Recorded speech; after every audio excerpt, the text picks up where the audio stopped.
Big Boss Malayalam season 6 episode 33. അതെ, episode 33 day 32 അത് രണ്ടും മാറും. അത് ഇന്നിപ്പോ നമുക്ക് സ്പെഷ്യൽ ആയിട്ട് പറയാനുള്ള ഒരു കാര്യമുണ്ട്. ഇന്ന് നമുക്ക് ബിഗ് ബോസ് റിവ്യൂ പറയുന്നതിന്റെ ഏറ്റവും മുന്നേ ആയിട്ട് ഇന്ന് മലയാള സിനിമ, അതായത് സിനിമ കാണുന്നത്, സിനിമ കാണാൻ ഇഷ്ടപ്പെടുന്ന ആളുകൾ എന്നുള്ള രീതിയിൽ ഭയങ്കര സന്തോഷമുള്ള ഒരു ദിവസമാണ്. സത്യം പറയുകയാണെങ്കിൽ ഞങ്ങൾ രണ്ടാളും ഒന്ന് ഇറങ്ങിയ മൂവീസ് ഒന്നും കണ്ടിട്ടില്ല. പക്ഷെ കേട്ട വിവരങ്ങൾ വെച്ചിട്ട് കേട്ടറിവ് വെച്ചിട്ട് ഇന്നിറങ്ങിയ 3 സിനിമകളും നല്ല സിനിമകളാണ്, അടിപൊളിയാണെന്നാണ് പറഞ്ഞത്. അപ്പൊ അത് കേൾക്കുമ്പോൾ തന്നെ ഒരു സന്തോഷം. നമുക്ക് കാണാൻ പറ്റിയിട്ടില്ല, ഒരു ദിവസങ്ങളാണ് കാണാൻ പറ്റുമെന്ന് ശ്രമിക്കും. എന്റെ പേഴ്സണൽ ഫേവറേറ്റ് വർഷങ്ങൾക്ക് ശേഷമാണ്, കണ്ടിട്ടില്ലെങ്കിലും. കാരണം ഞാനൊരു ലാലേട്ടൻ ഫാൻ ആയതുകൊണ്ട് എനിക്ക് ആ സിനിമ എനിക്ക് ഭയങ്കര ഇഷ്ടവും.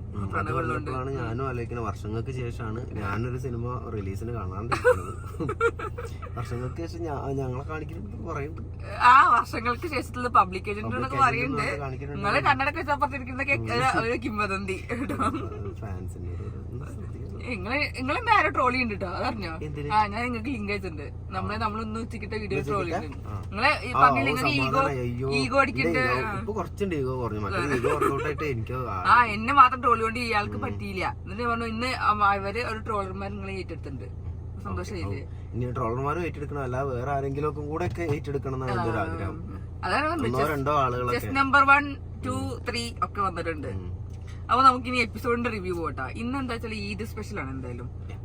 അപ്പൊ അത് വരുന്നതിന് മുന്നേ നമുക്ക് രാവിലെ മുതൽ രാത്രി വല്ല കുറച്ച് കാര്യങ്ങൾ ഇങ്ങനെ ഫസ്റ്റ് ഇത് കാണിച്ചപ്പോ തന്നെ ഞാൻ ജിൻഡോ എന്തോ പൂജയിൽ ഏർപ്പെട്ടതാണെന്ന് വിചാരിച്ചിട്ടുണ്ടായിരുന്നു. ഒരു ചന്ദനത്തിരിയൊക്കെ കുത്തിവെച്ചമാരുണ്ടെന്ന് സിസ്റ്റർ കുത്തിവെച്ചിട്ട് ആളിങ്ങനെ ഇരുന്ന് പ്രാർത്ഥിക്കണത്. ഇനിയിപ്പോ ദൈവത്തിനെ കാണിക്കാനാണെന്ന് എനിക്കറിയില്ല. സിസ്റ്ററും കുറ്റിയും പിടിച്ചിട്ട് ഇരുന്ന് പ്രാർത്ഥിക്കുന്നുണ്ട്. പിന്നെ ഓരോ ചീത്ത പറയുന്നുണ്ട്, സൂര്യ നമസ്കാരത്തിലാണോ സിഗരറ്റ് വലിക്കാതെ പറഞ്ഞിട്ട്. അതൊന്നും ചെയ്യാൻ പാടുണ്ടോ എന്ന് എനിക്കറിയില്ല. സൂര്യൻ എപ്പോഴും എരിഞ്ഞോണ്ടിരിക്കല്ലേ എന്ന് വെച്ചിട്ട് ഇനി എന്താ അങ്ങനെ എന്തെങ്കിലും ചെയ്താണോ എന്ന് എനിക്കറിയില്ല. സിസ്റ്ററും കുറ്റിയും പിടിച്ചത്. അപ്പൊ നോറയ്ക്ക് പിന്നെ ജിൻഡോ പിന്നെ ആയിട്ട് പ്രശ്നമാണല്ലോ. ജിൻഡോ ആയതുകൊണ്ട് ഒരേ ടീമാണെങ്കിൽ കൂടി നോറയും ജിൻഡും തമ്മിൽ എന്നും അടിയാണ് എന്തെങ്കിലും കാണാൻ ഒരു രസമുള്ള ഫൈറ്റ് ആയിട്ട് എനിക്കിപ്പോ ഫൈറ്റ് കാണും. എനിക്ക് സൗണ്ട് മാത്രം എനിക്ക് ഇങ്ങനെ ചിലപ്പിച്ച് ഇങ്ങനെ ഇരിക്കും, അല്ലാതെ കുഴപ്പമൊന്നുമില്ല. ഇങ്ങനെ നോറ പക്ഷെ ഭയങ്കരമായിട്ട് ഇങ്ങനെ പറഞ്ഞുകൊണ്ടേ ചെവിനുള്ളിലേക്ക് തുളച്ചു കയറുന്ന ശബ്ദം. അതേപോലെ ജിൻഡു എന്തെങ്കിലും എടുത്തിടുകയും ചെയ്യും, അങ്ങനെ ഇങ്ങനെയൊക്കെ പറഞ്ഞിട്ട്. അതുകൊണ്ട് ഇപ്പൊ എന്താ വെച്ചാൽ രണ്ടാക്കും സ്ക്രീൻ കണ്ടന്റ് ഒക്കെ ആക്കാൻ വേണ്ടി. ഇതാണ് ജിൻഡോനെ കുറിച്ച് ആരോ പറഞ്ഞല്ലോ, എന്നും കണ്ടന്റ് ഉണ്ടാക്കാൻ വേണ്ടി നടക്കുകയാണ് രാവിലെ. ജിൻഡോനെ തുടക്കത്തിലും ഒടുക്കത്തിലൊക്കെ എല്ലാരും മണ്ടൻ നിന്ന് അയാൾ എല്ലാ സ്ക്രീനിലും എവിടെ സ്ക്രീൻ ഉണ്ടെങ്കിൽ അയാൾ അതിന്റെ ഉള്ളിൽ കുത്തിത്തിരക്കി പോയി നിൽക്കും. പക്ഷെ നല്ല നുണയനാന്ന് മാത്രം. ഓക്കെ, അത് കഴിഞ്ഞ് അങ്ങനെ പോയിട്ട് അതിന്റെ ഇടയ്ക്ക് നോറേനോട് ജിൻഡു പറയുന്നുണ്ട് സ്ക്രീൻ സ്പേസിന് വേണ്ടി ഇനി ഉണ്ടാക്കണം ചോദിച്ചപ്പോ അതിന് നോറ പറയുന്നുണ്ട് അല്ല പറഞ്ഞപ്പോ സായിയും മറ്റേ നന്ദനിയും പറഞ്ഞു ആള് സ്ക്രീൻ സ്പേസിന് വേണ്ടി തന്നെയാണ് പോയി പറയുന്നുണ്ട്. ശരിക്കും അവർ അതിന് തന്നെയാണ് ചെയ്യണത്. അതിന്റെ ഗുണം അവർക്ക് കിട്ടണമുണ്ട്. അത് കഴിഞ്ഞ് വേറെ സംഭവം ഉണ്ടായി. സിബിനും ശ്രീതും കൂടി പാത്രം കഴുകുക. സിബിൻ ശ്രീതുനോട് പറയുന്നുണ്ട് അല്ല അതെ അർജുനെ കുറിച്ചാണ് പറഞ്ഞത്. എനിക്ക് സംശയമുണ്ട് നിന്നെ നോട്ടം എങ്ങട്ടാന്ന് മനസ്സിലായി, നിന്നെ ചാട്ടം എങ്ങട്ടാ മനസ്സിലാവുന്ന സിനിമയിൽ പറഞ്ഞ പോലെ നിന്നെ നോട്ടം എങ്ങട്ടാ മനസ്സിലാവേണ്ടത് പറയുന്നുണ്ട്. അപ്പൊ തന്നെ ശ്രീതു പറയുന്നുണ്ട് ചേട്ടന്റെ നോട്ടം മനസ്സിലായത്. ഒരേ നാട്ടിൽ. അപ്പം ആ ശ്രീധുനെ വരും നാണം ഇതൊക്കെ പറയുമ്പോ കേൾക്കുമ്പോ. ഇത് പിന്നെ പാത്രം കഴുകുമ്പോ പാത്രത്തിന് മറ്റേ വിമ്മൊക്കെ എടുത്തപ്പോ ചേട്ടാ അവിടെ ചിത്രം വരയ്ക്കണു. അത് കഴിഞ്ഞ പിന്നെ സ്കിറ്റ് അടിപൊളി സ്കിറ്റ്, സൂപ്പർ സാധനം കേട്ടോ, അടിപൊളി. ആ സിബിന്റെ അവതരണം സൂപ്പർ ആയിരുന്നു കേട്ടോ. ഒന്നാമത് സംഭവങ്ങളായിട്ട് മുന്നുള്ള എക്സ്പീരിയൻസ് കാര്യങ്ങളൊക്കെ വെച്ചിട്ടാണെങ്കിൽ പോലും മിമിക്രി കാണിച്ചതും അത് കാണിച്ചത്. ഞാൻ എന്തായാലും നമുക്കറിയാം ഒരു സ്കിറ്റേ കാണിക്കുള്ളൂ, അടിപൊളി സ്കിറ്റേ കാണിക്കുള്ളൂ എപ്പിസോഡില്. ഇയാളുടെ കാണിച്ചത് അടിപൊളി. ആക്ട് ചെയ്യാൻ വേണ്ടി നല്ല 2 ആക്ടേഴ്സിനെ കിട്ടിയോണ്ട് അവര് നല്ല സൂപ്പർ ആക്കി. എനിക്ക് ഏറ്റവും ഇഷ്ടം ശ്രീരേഖ കാണിച്ചിട്ടുണ്ട്. അയ്യോ ശ്രീരേഖന്റെ അഭിനയം നല്ല അടിപൊളി അഭിനയം, നല്ല രസം ഉണ്ടായിരുന്നു. പിന്നെ അൻസിബി നന്നായിരുന്നു, ശ്രീതും നന്നായിരുന്നു. എനിക്ക് ഒന്നുകൂടെ ശ്രീതുവിനെ ഇഷ്ടമായി അൻസിബിനെ വെച്ച് നോക്കും. നിങ്ങൾക്ക് ശ്രീതുവിനോട് ക്രഷ് ഉണ്ടായിട്ടാ? ഇയാൾക്ക് ശ്രീതുവിനോട് ക്രഷ് ഉണ്ട്. അതെ, അതൊക്കെ ഉണ്ടല്ലോ. ഇത് ശ്രീരേഖ അല്ല, അത് ബാത്റൂമിൽ ഇരിക്കുന്ന സീനൊക്കെയാണ്. അത് നല്ല രസമായിട്ട് കാണിച്ചിട്ടുണ്ടോ. പിന്നെ എല്ലാവരും നോക്കി നമ്മളെ പോലെ തന്നെ ബാക്കി കണ്ടസ്റ്റൻസും ഭയങ്കരമായിട്ട് എൻജോയ് ചെയ്യുന്നതായിട്ട് ഓരോരുത്തർ ഫേസും കാണിക്കുന്നുണ്ട്. പിന്നെ അതേപോലെ പിന്നെയാണ് നമ്മൾ ടാസ്ക് അത് കംപ്ലീറ്റ് കണ്ടക്ട് ചെയ്തതും ഒക്കെ നമ്മൾ DJ ആണ് പറയുന്നുണ്ട്. അത് അടിപൊളി. പിന്നെയാണ് വരുന്നത് നമ്മുടെ പവർ ടാസ്ക്, പവർ വലി. പവറിലേക്ക് കയറാൻ വേണ്ടിയുള്ള ഒരു വലിയാണ് വടംവലി. പവർ വലി എന്ന് വെച്ചാല് ടണൽ ടീമും ഉണ്ടാവും, മറ്റേ ടീമും ഉണ്ടാവും. അപ്പൊ അവർക്ക് ഇങ്ങനെ വേറെ ടീമുകാരെ വിളിക്കാം. അപ്പൊ ഇങ്ങനെ ഓഫേഴ്സ് കൊടുക്കാം. അവർക്ക് എന്താ പറയാ, ഇവരടുത്ത് അപ്രോച്ച് ചെയ്തിട്ട് ഒരുപാട് കാര്യങ്ങൾ പറഞ്ഞ് അവരെ മയക്കിയെടുത്ത് സംഭവം കൂട്ടിക്കൊണ്ടു പോവാം. അതായത് നമുക്ക് കൂടുതൽ ആളെ പിടിച്ച് കൊണ്ടുപോകാം. എന്തായാലും അതില് അവസാനം ഇളക്കം തട്ടി നമ്മളെ ജിൻഡോ പോയി അവരെ കൂടെ. അല്ല അതിന് മുന്നേ സിബിൻ നന്നായിട്ട് അവതരിപ്പിച്ചു എങ്ങനെ ടീമിലേക്ക് ഇരിക്കണ്ട്. ഭയങ്കര ഡീലായി, നല്ല അടിപൊളിയായിരുന്നു. ഞങ്ങളെ നോമിനേഷനിൽ ആരും വരുത്തരുത്, അങ്ങനെ ഇങ്ങനെ ചെയ്യരുത്, ഞങ്ങളെ ഒരു ക്യാപ്റ്റൻസി എന്നൊക്കെ പറഞ്ഞ് ഭയങ്കര ചോദ്യം ചോദിച്ചു. ഞങ്ങൾ എന്തൊക്കെ കാണിച്ചാലും ഞങ്ങളെ നോമിനേഷനിൽ വിടരുത്, പറ്റുമോ വെച്ചു. അവര് പറ്റില്ല എന്ന് പറയും ചെയ്തു. പിന്നെ അപ്പുറത്തെ സായിന്റെ പ്ലാനിങ് ഒക്കെ ഉണ്ടായിരുന്നു കേട്ടോ, അത് നന്നായിരുന്നു. പിന്നെയാണ് അപ്പൊ അതുവരെ അല്ല അതുവരെ ചിന്ത ഒന്നും മിണ്ടിയിട്ടില്ല. അങ്ങോട്ട് മാറുന്നു ഇങ്ങോട്ട് മാറുന്നില്ല. അതിന് ആ കൂട്ടത്തില് പ്ലാനിങ്ങിൽ പങ്കെടുത്തിട്ട് അതിനെ കുറിച്ച് ഒരു അക്ഷരം മിണ്ടില്ല. പിന്നെ അവന് ലിവിംഗ് റൂമിൽ മുറുക്കി പിടിച്ച് വെച്ചിട്ടുണ്ടായിരുന്നു പൊന്താതാക്കാൻ വേണ്ടിട്ട്. അതെ, ലിവിംഗ് റൂമിൽ അവിടെ വന്നിരുന്നപ്പോഴാണ് അവര് ചോദിച്ചത് ആരൊക്കെ വന്ന് ചേരാന്നുള്ളത്. അപ്പോഴാണ് പറഞ്ഞത് അത് കഴിഞ്ഞിട്ട് ഇൻഡിവിജ്വലിനായിട്ടും ചേരാൻ. സിബിൻ ഇടയ്ക്കിടയ്ക്ക് ഇൻഡിവിജ്വലിനും പങ്കെടുക്കാം, നിലപാടില്ലാത്തവർക്കും പങ്കെടുക്കാം എന്ന രീതിയിലൊക്കെ. ഇൻഡിവിജ്വൽ എന്ന് പറഞ്ഞപ്പോ അഥവാ ഇംഗ്ലീഷ് പറഞ്ഞിട്ട് മനസ്സിലാക്കി ജാസ്മിനെ പുറത്ത് വ്യക്തിപരമായിട്ടും വ്യക്തിഗതമായിട്ടും ഈ ശ്രീരേഖ നിലപാടില്ലാത്തവർക്കും ചേരാവുന്നത്. അപ്പൊ ഒക്കെ ഒരു കൊള്ളിച്ചുള്ള വർത്താനാണ് എല്ലാവർക്കും ഉണ്ട്. അപ്പൊ ജിൻഡോടെയാണ് എല്ലാവരും പ്രതീക്ഷിക്കുന്നു തോന്നുന്നുണ്ട്. അതിൽ ജാൻമണി അപ്പുറത്തുള്ളത് കൊണ്ട് തന്നെ ജിൻഡോക്ക് ഒരു ചട്ടം കൂടുതലുണ്ടായിരുന്നു. ജിൻഡോ അടുത്ത് ചാടിയും ചെയ്തു. ജിൻജാൻ മറ്റേ നമ്മളെ നോറ പറയണ മാതിരി പൊറാട്ട നാടകം അപ്പുറത്ത് പോയിട്ട് കള്ളക്കരച്ചിൽ വരുമ്പോഴൊക്കെ ജിൻഡോന്റെ ചുണ്ടും കണക്കും വരുമ്പോ ഇങ്ങനെ ഇട്ടിട്ട് കണ്ണൊന്നും വരില്ല. എന്നിട്ട് 2 തേങ്ങലും ചുണ്ടും കണക്കും ചെയ്യും. അതിലാണ് കരച്ചിൽ നടക്കുന്നത്.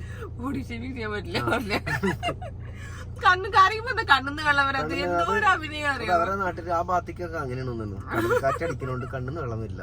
അയ്യോ അതാണ് നല്ല കോമഡി ആയിരുന്നു അത് എനിക്ക് പറഞ്ഞത്. പിന്നെ ഉണ്ടായത് പിന്നെ അതന്നെ ജിൻഡു ഫുള്ള് കരച്ചിലിന്റെ സങ്കടം ഇതിലൊക്കെ ആയിരുന്നു. ഞാൻ എന്റെ ടീമിൽ അത് നമുക്ക് കിട്ടുന്നതാണ്, ഞാൻ ചതിച്ചത് അല്ല എന്നൊക്കെ ഉള്ളത് കാണിക്കാൻ വേണ്ടിട്ട്. എന്തായാലും സംഗതി കൊള്ളാം. എന്തായാലും അയാൾ ഉദ്ദേശിക്കുന്ന കാര്യങ്ങളൊക്കെ നടക്കുന്നുണ്ട്. പിന്നെ അത് കഴിഞ്ഞിട്ട് വടംവലി കഴിഞ്ഞിട്ടാണോ ഇത് എനിക്കറിയില്ല. ഇന്ന് സത്യം പറഞ്ഞ ജിൻഡോന്റെ ദിവസമാണ്. ഇത്രയും ദിവസം മണ്ടൻ പൊട്ടൻ എന്നൊക്കെ പറഞ്ഞ എല്ലാരും എല്ലാ കേസും തള്ളിക്കളഞ്ഞത് ജിൻഡോനെ ഇന്ന് മത്സരിക്കാൻ പിടി. ശരിക്കും ആ കയറിന്റെ പിടിവലിനെ കൂടിയതിനേക്കാളും ജിൻഡോക്ക് വേണ്ടിട്ടാണ് എല്ലാവരും ഭാഗത്തിന്റെ മുന്നേ സ്നേഹത്തോടു കൂടി നമ്മളെ ജാൻമണി അജിന്ത ചേട്ടാ എന്ന് വിളിക്കുന്നത് നമ്മൾ കേട്ടിട്ടുള്ളൂ. ഇതിങ്ങനെ ശരണ്യ തേനും പാലും ഒഴുക്കി ഓടുണ്ടായിരുന്നു. എന്തായാലും എന്നിട്ട് അവര് ജയിച്ചു. പിന്നെയാണ് നമ്മുടെ പിന്നെ ഒരു 10-15 മിനിറ്റ് നമ്മൾ റൊമാൻറ്റിക് മൂഡിലേക്ക് മാറി നമ്മളെ സ്വിച്ച് ചെയ്തു റൊമാൻറ്റിക് മൂഡിലേക്ക്. പിന്നെ അങ്ങോട്ട് പരീക്കുട്ടിയും കറുത്തമ്മയും കൂടെ കടന്ന് ഉരുണ്ട് മറച്ചിരുന്നു. കാരണം ഏകദേശം പൊട്ടി തുടങ്ങിയിട്ടുണ്ട്. എനിക്കതാ തോന്നുന്നത്. അതിന്റെ ഒരു ലാസ്റ്റിക്ക് എൻഡിക്ക് എത്തി തുടങ്ങിയിട്ടുണ്ട്. അതിപ്പോ ജാസ്മിൻ എങ്ങനെയെങ്കിലും അതൊന്നും ഒഴിവാക്കാം. ജാസ്മിൻ നമ്മളെ റിവ്യൂല് പറഞ്ഞ പോലെ തന്നെ ഇത് കട്ടപ്പയാവും. ഗബ്രീനെ തേച്ച് ഒട്ടിക്കാനുള്ള നല്ല പ്ലാൻ നടത്തണം. എങ്ങനെയെങ്കിലും നൈസായിട്ട് ഗബ്രീനെ ഒഴിവാക്കണം. ഗബ്രിയാണെങ്കിൽ എങ്ങനെയെങ്കിലും ഒന്ന് പോകാതാക്കാൻ വേണ്ടിയിട്ടുള്ള സകല പണിയും നോക്കുന്നു. കൈ പിടിച്ചിട്ടും തലോടിയിട്ടൊക്കെ നിൽക്കുന്നുണ്ട്. എന്നിട്ടും ജാസ്മിൻ നീ കാരണമാണെന്നുള്ള രീതിയിലൊക്കെ ഇൻഡയറക്റ്റ് ആയിട്ട് പറഞ്ഞു നോക്കുന്നുണ്ട്. ജാസ്മിന് ശ്രമയുടെ നെല്ലിപ്പലൊക്കെ കെട്ടു തുടങ്ങിയിട്ടുണ്ട്. ഗബ്രി ഞാൻ പറഞ്ഞൊന്ന് മനസ്സിലാക്കി നിൽക്കുന്നുണ്ട്. അങ്ങനല്ല എന്നിട്ട് കൈമ കേറി പിടിച്ചിട്ട്. അയ്യോ അത് കഴിഞ്ഞിട്ട് പിന്നെ ഉണ്ടായതാണ് നമ്മുടെ മറ്റേ ഈദാഘോഷം. മറ്റേ എന്താ ഫുഡ് കഴിക്കുന്നതും സെർവ് ചെയ്യുന്ന രീതിയും പിന്നെ ഡാൻസ് പെർഫോമൻസും. ആ ഫുഡ് ഉണ്ടാക്കി എല്ലാവരും നന്നായിട്ട് ഉണ്ടാക്കി. എല്ലാവരും നല്ല എക്സ്പേർട്സ് ആണല്ലേ. നന്നായിട്ട്. പക്ഷെ എനിക്ക് അപ്പളേ തോന്നിയിട്ടുണ്ടായിരുന്നു അവരുണ്ടാക്കിയ ഫുഡാണോ കൊടുത്തതല്ലേ?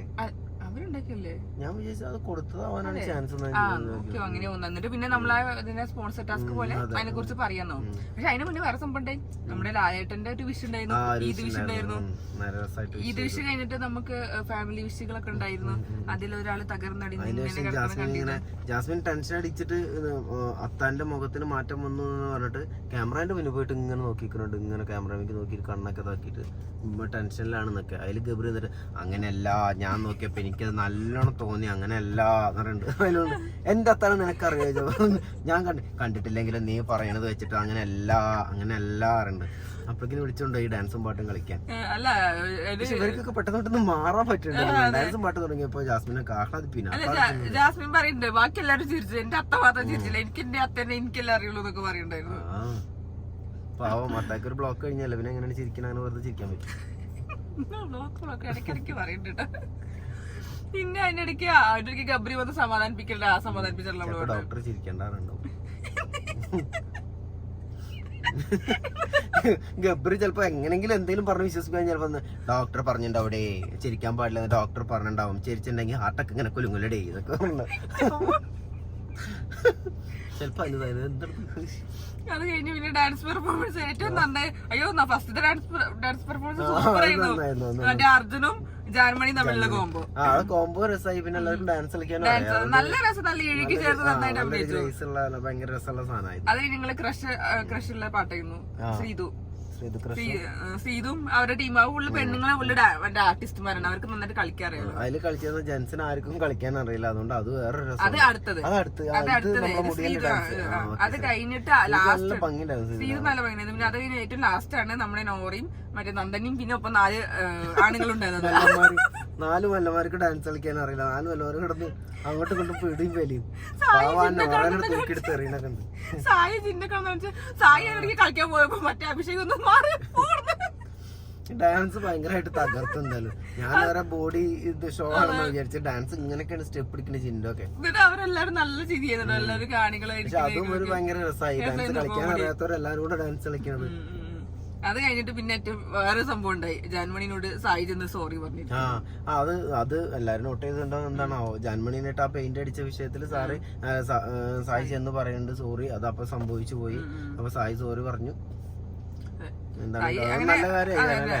ഇപ്പൊ നമുക്ക് എന്താ പറയാ ജെനുവിൻ ആയിട്ടുള്ള രീതിയിൽ ആ ഫീൽ ചെയ്ത് ചിലപ്പോ എന്താണെന്നറിയോ അപ്പത്തെ ഒരു ദേഷ്യത്തില് ഒന്നാമത് ജന്മനി പുറത്തുനിന്ന് കണ്ടുപോകുമ്പോൾ ഉള്ളിൽ വരുമ്പോ ഇവരെല്ലാം ഓപ്പോസിറ്റ് സ്വഭാവമാണെങ്കിൽ നമ്മൾ എന്തിനാ വെറുതെ അടിയിലാക്കുന്ന രീതിയിലാവും. സോറി പറയാനുള്ളത് കാണിച്ചു. അതെ, എന്തിരുന്നാലും ഗെയിമാണ്, ഗെയിമിൽ കളിക്കുക. നമുക്ക് എന്തായാലും കപ്പാണല്ലോ മുഖ്യം. ബിഗിലേ ജാൻമണിന്റെ അടുത്തുനിന്ന് ഒരു സോറിയിലും ആരും വീഴും. ജാൻമണി വീഴുമില്ല, അത് വേറെ കാര്യം. അതൊന്നും സായി അത് ശ്രദ്ധിക്കേണ്ടതാണ്. അപ്പൊ ഇന്നിപ്പോ ഇത്ര ഉണ്ടായിട്ടുള്ളൂ. ഇനിയിപ്പോ നാളത്തെ പ്രൊമോ വന്നു അറിയില്ല നമ്മള്. പക്ഷെ ഇന്ന് ജാൻമണി പറഞ്ഞപ്പോ ഞാൻ ശ്രദ്ധിച്ചൊരു കാര്യമാണ്, ബിഗ് ബോസ് സീസൺ തുടങ്ങിയിട്ട് ഇത്രയും ദിവസമായിട്ട് അടിയില്ലാത്ത അത് വളരെ കറക്റ്റ്. ഇന്ന് ചെറിയ അവര് തമ്മിലുള്ള ഒരു ചെറിയ സൗന്ദര്യപ്പിണക്ക് രാവിലെ നോറയും നമ്മളെ ജിൻഡോയും തമ്മിലുണ്ടായി. നല്ല ഇന്ന് നോറ ഫുള്ള് കരച്ചിലുണ്ടായിരുന്നു. എനിക്ക് ഇമോഷണലി ഞാൻ ഡാമേജ് അല്ല, ഞാൻ കരയില്ല. എന്നിട്ട് പോയി അപ്പുറത്തുനിന്ന് കരയും.